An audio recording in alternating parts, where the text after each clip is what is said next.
Es sind Zahlen aus fast allen Mitgliedstaaten der Vereinten Nationen, zusammengefasst auf knapp 300 Seiten im neuen Weltdrogenbericht.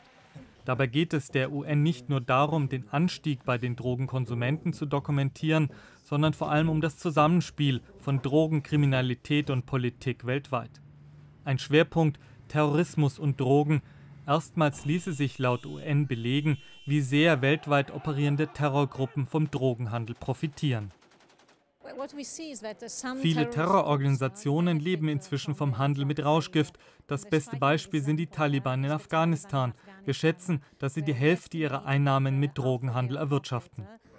Geldquelle sei dabei nicht mehr nur die Produktion, sondern vor allem Transitgebühren. Der IS in Syrien und im Irak oder Boko Haram in Nigeria besteuern den Transport von Drogen durch ihr Gebiet, erhalten so Millionen. Zudem zeigt der neue UN-Bericht, wie Weltmarktpreise und Drogenproduktion zusammenhängen, zum Beispiel Goldpreis und Kokainproduktion.